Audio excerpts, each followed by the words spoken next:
कि हम लोग पिछले क्लास में पढ़ चुके हैं कि ये होता क्या है, coincident line, intersecting line, parallel line होता क्या है। अब हम लोग पढ़ते हैं कि हम लोग हर बार ग्राफ बना के चेक करेंगे, नहीं। इस पार्ट में हम लोग सीखेंगे कि बिना ग्राफ बनाए हुए भी हम लोग कैसे बता सकते हैं कि इंटरसेक्टिंग लाइन है या कोइंसिडेंट लाइन है या पैरेलल लाइन है। इसके लिए हम लोग दो इक्वेशन लेते हैं, a1x plus b1y plus c1, a2x plus b2y plus equal to c2। ये हमारे पास दो इक्वेशन। तो इसको कैसे चेक कर सकते हैं, जो हमारे पास कोफिशिएंट है, जो वेरिएबल का कोफिशिएंट है उसको हम लोग लेंगे a1 equal to a2 equal to b1 equal to b2।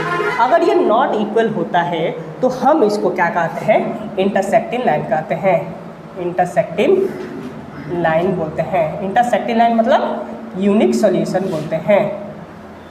Clear है बात। अगर a1 equal to a1 by a2 not equal to b1 by b2, उसी तरह से अगर हम a1 a2 equal to b1 b2 equal to c1 c2, अगर ये तीनों हमारा कोफिशिएंट अगर इक्वल होता है तो हम इसको क्या नाम देते हैं, coincident line. That means infinite many solution. Infinite many solution को क्या बोलते हैं, आप सभी जानते हैं इसको। इन्फिनिट मेनी सॉल्यूशन को क्या बोलते हैं, कोइंसिडेंट लाइन बोलते हैं, कोइंसिडेंट लाइन बोलते हैं। उसी तरह से अगर a1 a2 तो इक्वल है b1 b2 का, बट नॉट इक्वल है c1 और c2 का। a1 इक्वल है b1 b2 का, लेकिन वो c1 c2 का इक्वल नहीं है, तो हम इसको लाइन बोलते हैं, पैरेलल लाइन बोलते हैं। दैट मीन्स इसको नो सॉल्यूशन बोलते हैं। क्लियर है बात समझ आई। अगर हमारा a1 a2 not equal b1 b2 होता है तो हम उसको इंटरसेक्टिंग लाइन यूनिक सॉल्यूशन बोलते हैं। अगर a1 a2 equal to b1 b2 equal to c1 c2, ये तीनों ही अगर इक्वल होता है तो हम इसको कोइंसिडेंट लाइन बोलते हैं। That means infinite many solution बोलते हैं। अगर a1 by a2 b1 by b2 not equal c1 by c2 है तो हम उसको पैरेलल लाइन बोलते हैं। That means no solution. ठीक है, एक एग्जाम्पल लेके हम लोग देख लेते हैं कि होता क्या है। जैसे कि 2x plus 3y equal to 1, suppose that 4x plus 5y equal to 2। ये हमारे पास दो इक्वेशन ले लिए। ठीक है, तो हम लोग इसको चेक करेंगे क्या ये यूनिक सॉल्यूशन है या इन्फिनिट मेनी सॉल्यूशन है या नो सॉल्यूशन है, इसको हम लोग चेक करेंगे। तो हम क्या बोले, a1, ये हमारा क्या, हम लोग एक एग्जाम्पल लिए तो हमारे ये a1 बाई a2 क्या हो सकता है, a1 by a2 2/4 x a1 यही हमारा 2/4, डेट मीन्स 1/2, ये हमारा 1/2 हो गया। वही हमारा b1 b2 क्या हो सकता है, 3/5, और ये हमारा c1 c2 क्या हो सकता है, 1/2। तो हमारे यहाँ पर क्या मिला, a1 इक्वल है, पहला बात, जब हम लोग इस b1 का b2 तो हम लोग जाएंगे नहीं, उससे पहले ही हम लोग देख लिए हैं। यहाँ पर a1 a2 not equal b1 b2, ये इक्वल नहीं है। जब ये इक्वल नहीं है, 1/2 है, ये 3/5 नॉट इक्वल है। जब ये इक्वल नहीं है तो ये क्या हुआ, ये यूनिक सॉल्यूशन है। डेट मीन हमें कम से कम एक पॉइंट हमें मिलेगा। ठीक है, इंटरसेक्टिंग लाइन होगा एक पॉइंट, ये हमारा क्या होगा, यूनिक सॉल्यूशन हो गया।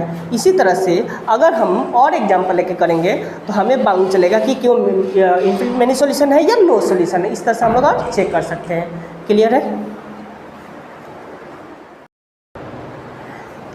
ये फॉर्मूला कब लगता है, जब हम स्टैंडर्ड फॉर्म में, ये हमारा दोनों इक्वेशन स्टैंडर्ड फॉर्म में हो तभी। स्टैंडर्ड फॉर्म में मतलब जो हमारा कांस्टेंट नंबर है वो हमेशा राइट हैंड साइड में होना चाहिए। डैट मीन C1 और C2 हमेशा जो हमारा राइट हैंड साइड में होना चाहिए। ठीक है, तो इसके लिए हम लोग एक एग्जांपल लेके देख लेते हैं। That mean 2x minus 3y plus 5 equal to 0, 3x minus 4y minus 6 equal to 0। ये हमारा दो इक्वेशन है। तो क्या हम लोग ये डायरेक्ट फॉर्मूला लगा देंगे, नहीं, हम लोग डायरेक्ट नहीं लगा सकते, क्योंकि ये स्टैंडर्ड फॉर्म में नहीं है। क्योंकि हमें पहले ही बताया है ये कब फॉर्मूला लगेगा, स्टैंडर्ड फॉर्म में, जो कि हमारा ये कांस्टेंट जो नंबर है वो हमारा लेफ्ट हैंड साइड में। तो उसको सबसे पहले हम राइट हैंड साइड में लेके जाएंगे। 2x माइनस 3y, ये प्लस में है तो अगर इक्वल को उससे जाए तो माइनस में हो जाएगा। क्लियर है। दूसरा equation 3x minus 4y minus 6 है, अगर इक्वल के उस साइड गया तो प्लस 6 होगा। ये अब हमारा स्टैंडर्ड फॉर्म में बन गया है। अब हम लोग ये चेक करेंगे यूनिक सॉल्यूशन है या इन्फिनिट मैनी सॉल्यूशन है या no solution. That means A1/A2 क्या होगा 2/3, B1 B2 क्या होगा -3/-4, minus minus cancel, that means 3/4। क्या ये इक्वल है? ये नॉट इक्वल है, ये नॉट इक्वल है। दैट मीन्स ये क्या है? ये क्या है? ये क्या है? एक यूनिक सॉल्यूशन है। ये क्या है? एक यूनिक सॉल्यूशन है। और इसको हम क्या बोल सकते हैं? कॉन्सिस्टेंट भी बोल सकते हैं। ये कॉन्सिस्टेंट भी है। क्लियर है बात? इसी तरह से हम सबसे पहले एक स्टैंडर्ड फॉर्म में लेके जाएंगे, उसके बाद बता सकते हैं कि यूनिक सॉल्यूशन है या मैनी सॉल्यूशन है, इन्फिनिट सॉल्यूशन है। ठीक है। अब आपका HW है, आज का आपका HW हो रहा है 9x plus 3y plus 12 equal to 0। उसी तरह से 18x plus 6y plus 24 equal to 0। ये आपका होमवर्क है। आप हमें इसका बताएंगे कि क्या ये यूनिक सॉल्यूशन है या इन्फिनिट मैनी सॉल्यूशन है या नो सॉल्यूशन है, या आप मुझे कमेंट करके बताएंगे। अगर मेरा वीडियो आपको अच्छा लगा हो तो प्लीज़ लाइक एंड सब्सक्राइब करेंगे और इसका आंसर मुझे कमेंट में बताएंगे। Thank you.